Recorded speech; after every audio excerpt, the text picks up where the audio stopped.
Ovo ljeto nam je pokazalo koliko vrt može biti zahtjevan kada temperature danima ne padaju, a kiše gotovo da nema.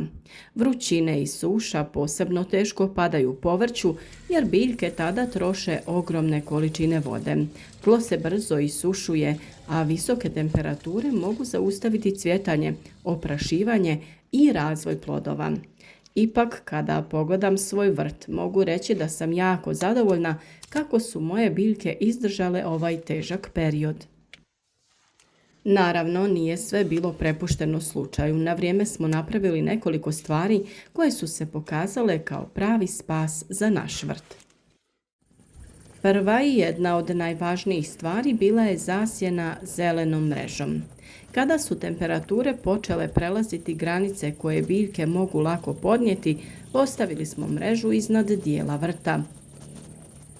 Ona nije potpuno zatvorila sunčevu svjetlost, ali je ublažila najjače podnevno i poslijepodnevno sunce. To se posebno pokazalo korisnim kod paradajza, paprike, krastavaca i drugih biljaka koje tokom najvećih vrućina mogu doživjeti stres.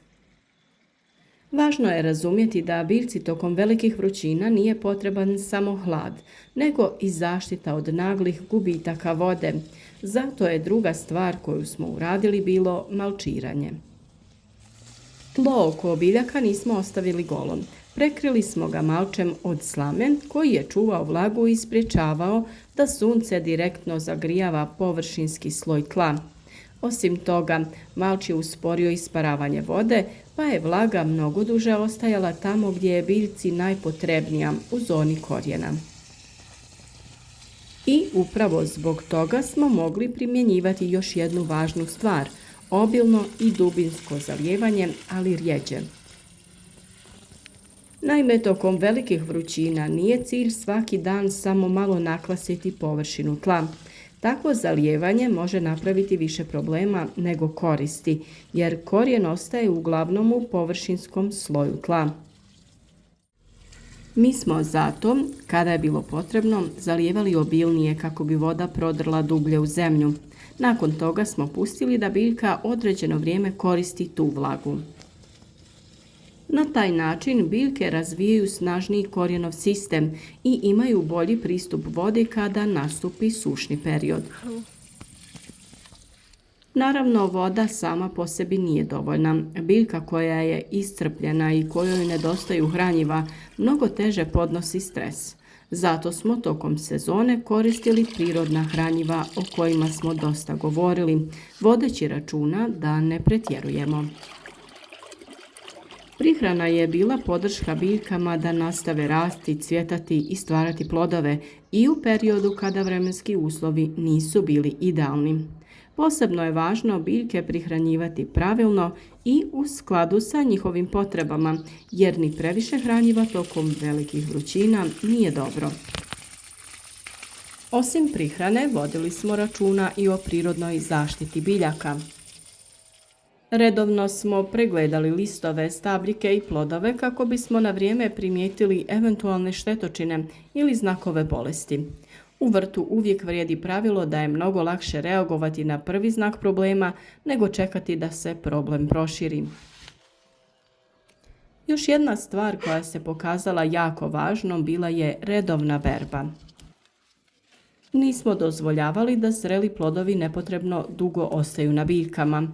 Redovnim branjem biljka dobija signal da nastavi stvarati nove plodove, a istovremeno smanjujemo opterećenje koje biljka ima u periodu kada već troši mnogo energije na preživljavanje vrućina. Također, trudili smo se da biljke ne diramo i ne orezujemo bez potrebe, upravo u najtoplijem dijelu dana. Svaki rez predstavlja određeni stres, pa je takve poslove bolje obavljati ujutro ili predvečer, kada temperature nisu tako visoke. I još nešto što često zaboravljamo, tlo je jednako važno kao i sama biljka. To nas vraća u proljeće. Dobro pripremljeno organskom materijom bogato tlo mnogo bolje zadržava vodu od siromašnog i potpuno golog tla. Zato vrt ne treba posmatrati samo kroz ono što vidimo iznad zemlje. Ispod površine se nalazi čitav svijet korijena i mikroorganizama koji imaju ogromnu ulogu u zdravlju biljaka. Pa kada sve saberem, mislim da nije postojala jedna čarobna stvar koja je spasila moj vrt. Bio je to spoj više malih, ali važnih postupaka: zasjena, malč, dubinsko zalijevanje, prirodna prihrana, zaštita, redovna berba, dobro tlo i pravovremena briga o biljkama. I zato danas, nakon svih ovih vrućina i sušnih dana, kada pogledam svoj vrt, mogu biti zadovoljna. Nije sve savršeno i naravno da su biljke osjetile vremenske uslove, ali dobro su se držale i nastavile davati plodove. Ovo ljeto me još jednom podsjetilo da se vrt ne uzgaja samo kada je vrijeme idealno. Vrt se priprema unaprijed za ono što dolazi. A kada biljke imaju dobru zaštitu, kvalitetno tlo, dovoljno vlage i pravilnu njegu, čak i velika vrućina i dugotrajna suša mogu se mnogo lakše prebroditi. Nadam se da ste uz naše savjete i vi uspjeli sačuvati biljke i da danas uživate u berbi. A kako je stanje u vašem vrtu nakon ovih velikih vrućina i suše? Kako su vaše biljke izdržale i šta se kod vas pokazalo najboljim? Pišite mi u komentarima, voljela bih čuti vaša iskustva.